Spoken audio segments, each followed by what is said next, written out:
Hello guys, pag-usapan lang natin ang breaking news. Ayon kasi sa bali-balita, Diyos ko, ginawang solo project ito ni Catherine Bernardo, ginawang extra si Maja Salvador at James Reid. Ayon kasi sa bali-balita. Dahil sa nakitang poster umano ni Catherine Bernardo, Maja Salvador at James Reid. Nasa center kasi umano si Catherine Bernardo.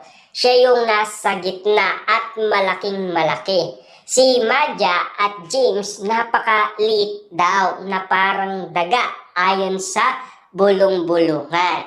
Ang tanong kasi ng karamihan, bakit daw pumayag umano si James at Maja? Ang tingin ng tao ay extra lang sina Maja Salvador at James Reid.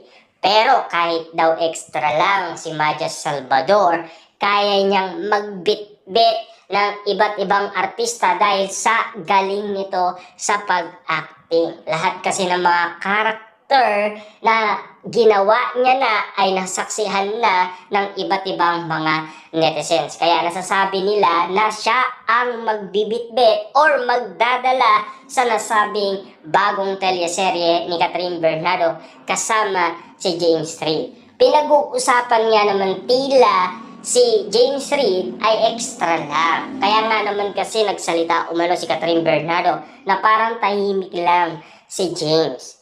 Ang bulong-bulungan kasi parang walang gana itong si James. Papaano nga naman kasi ang isip ng karamihan ay extra lang. Kaya nga naman kasi nung motorcade sa Pampanga, sa may San Fernando, ang tingin ng mga taga-Pampanga ay walang kabuhay-buhay ang love team. Pero ayaw umanong tawagin nilang love team ang teleserye ni Catherine Bernardo at James Reid.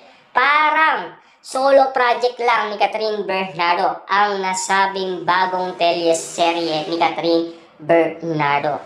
Bakit nga naman kaya ganito ang nangyayari? At bakit nga naman kasi pumayag si James at Maja Salvador? Dahil ba talagang marami nang nakuwang achievement itong si Catherine Bernardo? Or dahil siya ang big star ng ABS-CBN? Or dahil sa kanyang pangalan at titulo na alam niyo naman siguro superstar, diba? Grabe nga naman kasi ang mga Delulu fans at mga netizens sa inala nila kay Catherine Bernardo. Alam niyo naman siguro hanggang ngayon hindi pa rin nawawala ang mga bumabatikos kay Catherine.